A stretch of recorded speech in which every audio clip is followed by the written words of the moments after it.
Minha pergunta vai agora a você, meu amigo bolsonarista. Será que agora você acordou ou vai continuar deitado no berço esplêndido da idolatria e da ignorância? Jair Bolsonaro, como já era esperado, fechou com chave de ouro o seu mandato como presidente da República, fugindo como um covarde. Algo que nem o próprio Lula fez quando estava ali na mira da Lava Jato. Lula, obviamente, tentou ali, junto com Dilma Rousseff, algumas manobras para poder escapar da prisão. No entanto, quando não conseguiu se apegar a essas manobras que, do ponto de vista jurídico, o colocaria em uma certa bolha de proteção, ele tinha outras opções, como, por exemplo, fugir do Brasil para não ser detido, para não ser preso. E nem o próprio Lula fez isso. Os apoiadores de Lula estavam ali prometendo, inclusive, fazer rebeliões, parar o Brasil com a prisão do mesmo, e Lula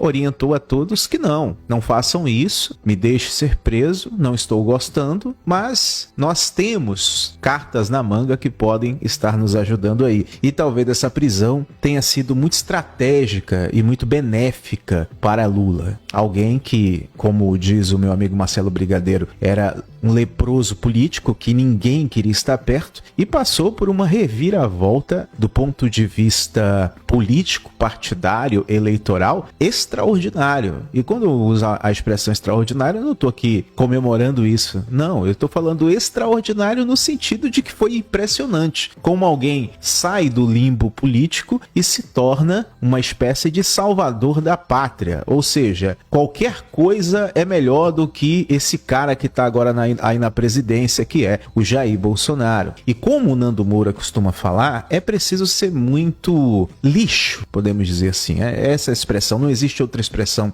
mais educada para se usar. É preciso ser muito lixo para ser aquele que as pessoas preferem a volta do Lula do que a permanência dele na presidência da República. E Jair Bolsonaro fez exatamente o que eu estava falando há bastante tempo. Se você olhar os meus vídeos aí, quem me acompanha há bastante tempo sabe disso. Alguns de vocês que me xingaram, possivelmente, devem estar vendo esse vídeo agora e falando, pô, né, que você tinha razão. Bolsonaro passou esse tempo todo usando os bolsonaristas como bucha de canhão, como moeda política, para conquistar alguma espécie de anistia e segurou os bolsonaristas nos quartéis até os últimos segundos, né, até a prorrogação aí do segundo tempo, para que ele efetuasse a sua fuga com segurança, pois ainda estando no cargo da presidência da República, né, ele não poderia ser preso. A partir do momento que ele saísse, ele já poderia ser conduzido a prestar depoimento e, consequentemente, ter prisão preventiva decretada. Só que ainda estando no cargo, com foro privilegiado e com uma multidão de idólatras políticos em suas mãos, o que ele fez? Ele manteve essas pessoas lá na frente dos quartéis, mesmo que não tenha dito nada. Nos bastidores isso era articulado. O silêncio dele soava como apito de cachorro,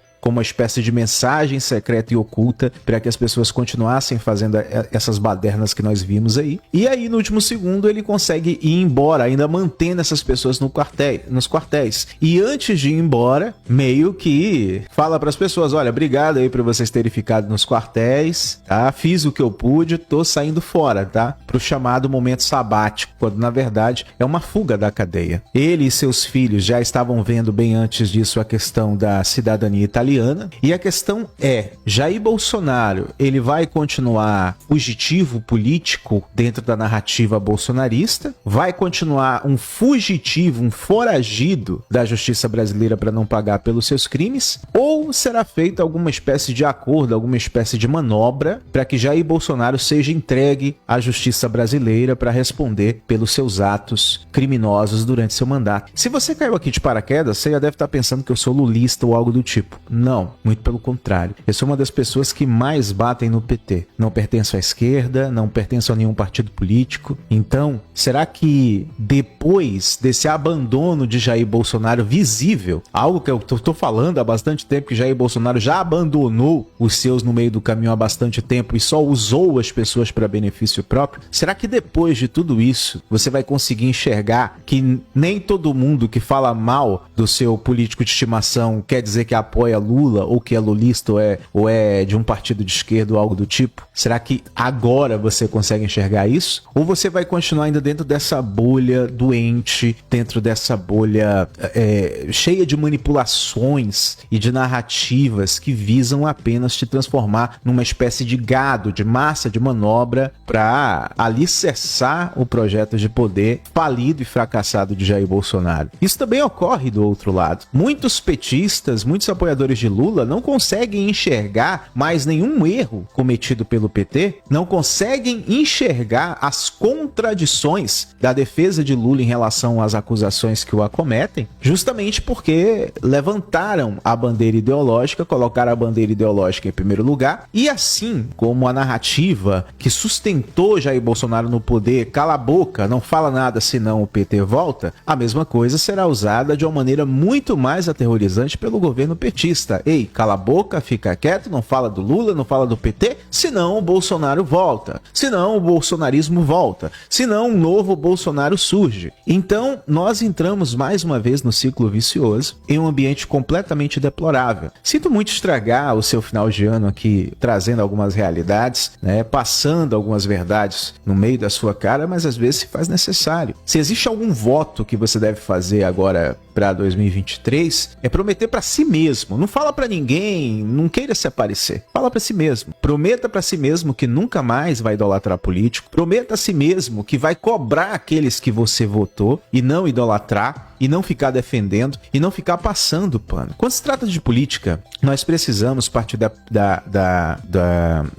do ponto de partida, melhor dizendo, de que nenhum deles prestam até que se prove o contrário, tá? Não falar assim, ele é um bom político e ele é mau até que se prove o contrário. Não, você já encara todo mundo como sendo de nenhuma espécie de confiança, até que ele mesmo prove o contrário. Até que ele prove, até que ele mostre o seu valor. E ainda assim, você tem que ficar com o pé atrás. Um bom exemplo disso é o próprio casamento, amizades que você tem de anos, pessoas que já provaram por A mais B que são dignas de confiança, mas que em algum momento podem te decepcionar terrivelmente. Você está casado, casada com uma pessoa há 20, 30 anos e essa pessoa pode fazer algo extremamente terrível contra a relação, contra a família ou contra você. Quantas histórias nós vemos aí? Amizades da mesma forma. Imagine com a questão política. Mantenha-se sempre firme nas suas convicções e nos seus valores. Que esse ano de 2023 possamos ter força para encarar as problemáticas que estão chegando, não somente no Brasil, mas no mundo inteiro, com dignidade, pois nós vamos precisar disso. E a você, meu amigo bolsonarista que acordou, que despertou, depois de várias provas serem apresentadas, depois de eu passar aqui vários anos aqui alertando você, falando, você que acordou, seja bem-vindo de volta.